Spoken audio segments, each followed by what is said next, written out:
గంజాయి తాగి ఇంటికి వెళ్ళే లోపు ఆ దారి మీద గేదె దొరికితే గేదె, ఆవు దొరికితే ఆవు, ఆడలు దొరికితే ఆడలాగా ఉన్నాయి. సో మొన్న ఒక మర్డర్ కూడా జరిగింది, చంపేసి రైల్వే ట్రాక్ మీద పడేశారు. వాళ్ళు కూడా గంజాయి మత్తులోనే ఇవన్నీ చేశారంట. సో క్రైమ్కి ముఖ్య కారణం గంజాయి. మరి ఆ గంజాయికి మరి వాళ్ళు ఎవరికైనా మామూలు ఇస్తున్నారా మనకు పూర్తిగా తెలియదు. బట్ పోలీస్ తలుచుకుంటే దీన్ని ఖచ్చితంగా ఆపగలరు. చంద్రబాబు నాయుడు గారు కానీ అనిత గారు కానీ ఇది కట్టడి చేయాలి అనే ఒక పట్టుదలగా ఉన్నారు, అందులో ఎటువంటి సందేహం లేదు. బట్ ఎవరి కాళ్ళు చంద్రబాబు నాయుడు గారు చేస్తారు, అనిత గారు చేస్తారని మనం మడిగట్టు కూర్చోవటం కరెక్ట్ కాదు. అందుకనే నేను ఎస్ఐలు కొద్దిమంది పోస్టింగులు రావాలి, శ్మశానాలు లేఅవుట్లు ఉన్నాయి, ఖాళీ లేఅవుట్లు. సో ఆ ఖాళీ లేఅవుట్లు కూడా వీళ్ళకి ఒక సిట్టింగ్ స్థావరం అయిపోయింది. సో శ్మశానాలు, ఈ ఖాళీ లేఅవుట్లు, ఆ రైల్వే ట్రాక్లు దగ్గర పెద్ద జనసంచారం లేని చోట ఆ రైల్వే ట్రాక్ల దగ్గరికి వెళ్ళి అక్కడికి సప్లై పాయింట్లో అక్కడే తాగేసి చాలామంది వెళ్ళిపోతున్నారు. సో దీన్ని ముందు ఒక ఎమ్మెల్యేగా పోలీసు ఊరికే వదిలేయటం కాదు, నేను కూడా అవసరమైతే టీములను పెట్టి పట్టించేస్తాను. ఒక 10 మంది బ్యాచ్ని రెడీ చేసి సపరేట్ బ్యాచ్ని, వాళ్ళు కూడా గంజాయి బ్యాచ్ లాగా కలిసిపోతారు, వేటాడతాం, అందులో సమస్య లేదు. పోలీస్ ఫోర్స్ సరిపోదు, 15 మంది కానిస్టేబుల్ ఉండాల్సిన స్టేషన్లో నాకు 4-5 ఉన్నారు. రిక్రూట్మెంట్లు లేవు. మరి చేయాలి. పోలీస్ స్టేషన్లో పోలీసు వాళ్ళు లేకపోతే ఎలాగా? సో అదొక ఎక్స్ట్రీమ్. అందులో పోలీసు వాళ్ళు కొద్దిమంది ఎక్స్ట్రీమ్. మరి వీళ్ళతోటి కొమ్మల్లో ఒక 2 స్కూళ్ళు మట్టుకు ఒక నెల ఆలస్యంగా అక్కడ లోకల్ పాలిటిక్స్ వలన పనులు మొదలు పెట్టలేకపోయాం. ఆ 2 స్కూల్స్ తర్వాత అవుతుంది. ఇక వాటర్ స్కీము ఈ వర్షాల వలన ఒకచోట రిపేర్ వచ్చింది, అది ఇబ్బంది అయింది. ఏదైనా ఆగస్టు నెలాఖరు ఒకవేళ ఆలస్యం అయితే, బాగా లేట్ అయితే సెప్టెంబర్ 10వ తారీఖు లోపు ఆకివీడు వరకు, ముందు చినకాపురం అప్ టు ఆకివీడు ఇచ్చేస్తాం. ఆల్రెడీ పక్కన ఉన్న నియోజకవర్గంలో 3 ఊర్లు కవర్ అవుతున్నాయి. ఆ 3 ఊర్లకి అయితే ఇచ్చేస్తున్నాం. అదే పరిమళ లైన్ ఈ సాన్ 3 ఊర్లకి అయితే ఇవ్వగలిగాం. ఈ మిగిలిన హ్యాబిటేషన్ కూడా అయిపోతుంది. ఇవాళ పాములపర్ అనే ఆ గ్రామం, శివారు గ్రామం, ఆ ఉండి సబ్ కెనాల్కి మరి అక్కడ ఆ కెనాల్ అంతా పూడుకుపోయి దాని పక్కనే చిన్న చిన్న షాపులు వచ్చి పూడికి తీయటానికి కూడా దారి లేకుండా ఉంటే మనం ప్రజల్ని వాళ్ళకి కూడా అభ్యర్థించాం. ఏం చేయమంటారు? మీరు ఇక్కడ పెడితే ఆ ఊర్లో తాగడానికి నీళ్ళు లేవు, వేరే వాటర్, చెత్త వాటర్ వస్తుంది వాళ్ళకి, పచ్చగా ఉంటాయి. అదే పాములపూర్ అది పెద్ద ప్రాబ్లం అవుతుంది. రకరకాల కొత్త రోగాలు వస్తున్నాయి. మరి ఏం చేయమంటారు? మీ అంతటి మీరు తొలగించుకుంటే సంతోషం, లేదంటే మిమ్మల్ని కష్టపెట్టాల్సి వస్తుంది. ఈ 10 మంది కోసం ఒక ఊరు నాశనం అయిపోతాయి, 1500 మంది ప్రజల ఆరోగ్యం పోతానికి నేను ఒప్పుకోను. మీ ఇష్టం. అంటే సుమారు ఒక 60% మంది స్వచ్ఛందంగా తొలగిస్తున్నారు. మిగిలిన వాళ్ళు కూడా తొలగిస్తే మంచిది, లేదంటే రేపు తొలగించి ఇమీడియట్గా ఆ కెనాల్ ఆల్మోస్ట్ 1 కిలోమీటర్ పొడుగు పూడిపోయింది, అదంతా కూడా 3 రోజుల్లో కంప్లీట్ చేసేసి పాములపర్కి ఈ ఉండి కెనాల్ నుంచి ఆల్మోస్ట్ అన్పొల్యూటెడ్ వాటరే ఆ గ్రామానికి వెళ్ళేలాగా చేస్తున్నాం. అలాగే ఆ బొండాడ దగ్గరది కూడా ఇంకే ఎక్కువ గ్రామాలకు ఎలా ఇవ్వాలి అనే దాని మీద ప్రణాళిక కూడా అడ్వాన్స్ స్టేజ్లో ఉంది.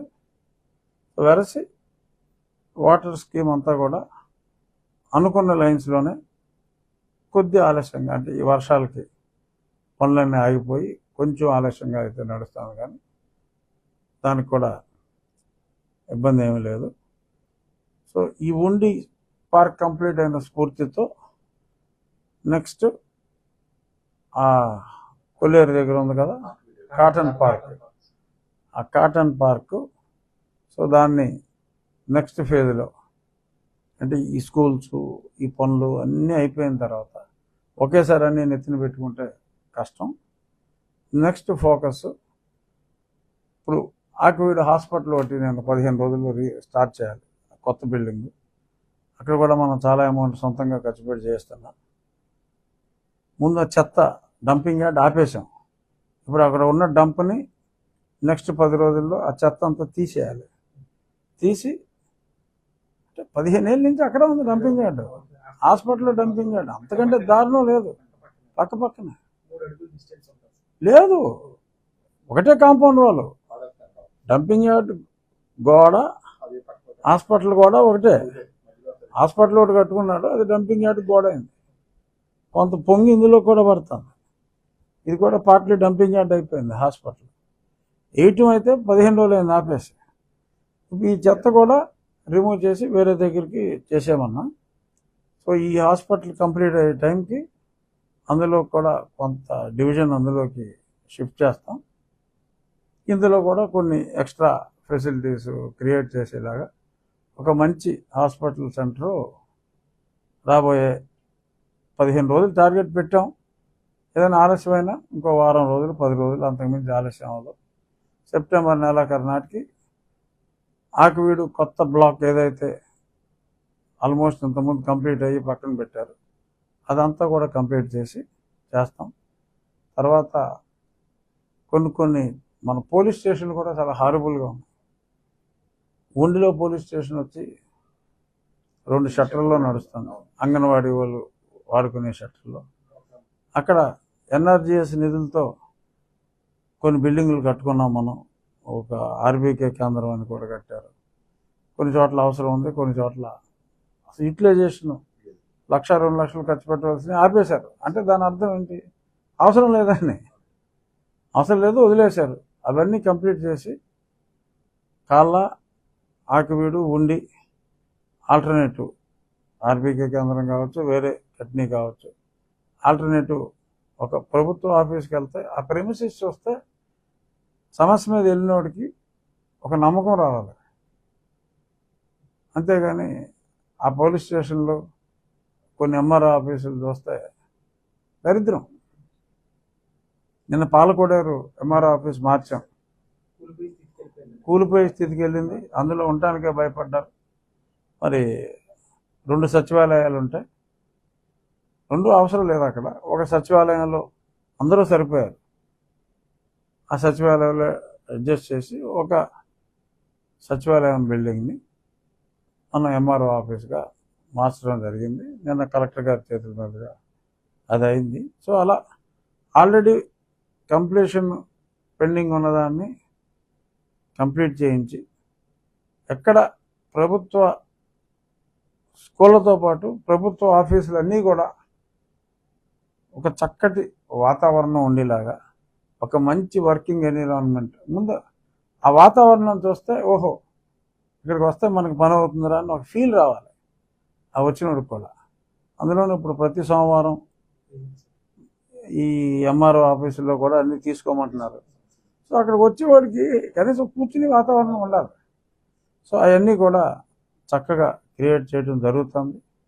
అనుకున్నట్టుగానే ముఖ్యమంత్రి గారు నన్ను ఆదేశించినట్టుగా ఉండిని ఒక ప్రభుత్వ హాస్పిటల్ చూసినా, ప్రభుత్వ ఆఫీసులు చూసినా, అలాగే ప్రభుత్వ జిల్లా పరిషత్ పాఠశాలల ప్రాంగణాలు చూసినా, ఏది చూసినా is nothing to beat this అనే విధంగా చేయాలి అనే సంకల్పంతో వెళ్తున్నాం. ఆల్రెడీ పాలకోడేరు ఊర్లో అయితే ఒక డోజర్ పెట్టి బ్లేడ్లతో రోడ్డుకు అటు ఇటు కూడా ఉన్న చెత్తంతా కూడా క్లియర్ చేసేస్తున్నాం. అలాగే నెక్స్ట్ ఏంటంటే ఆల్మోస్ట్ అన్ని చోట్ల రోడ్డు పక్కన పిచ్చి మొక్కలు చాలా పెరిగిపోయింది. ఓవర్ నైట్ ఎవడో ఏం చేయలేడు. బట్ నెక్స్ట్ 5-6 నెలల్లో ఒకసారి ఆ పిచ్చి చెట్లు అన్నీ తీసేసి డోజర్ బ్లేడ్తో మొత్తం అంతా ఒకసారి శుభ్రం చేసి ఆ తర్వాత ట్రీ ప్రొటెక్టర్లు పెట్టి ఒక ఆర్గనైజర్గా ఎదిగి చెట్లలాగా రోడ్డుకి ఇరువైపులా జగన్మోహన్ రెడ్డి గారు మళ్ళీ రాడు కాబట్టి చెట్లు నరికే అవసరం ఉండదు కాబట్టి మంచి చెట్లు వేసే స్కీమ్ కూడా నడిపిస్తున్నాం. వచ్చే వారం వస్తా. వచ్చే వారం ఈలోపు మీరు మటుకు గంజాయి మీద జాగ్రత్తగా దృష్టి పెట్టండి.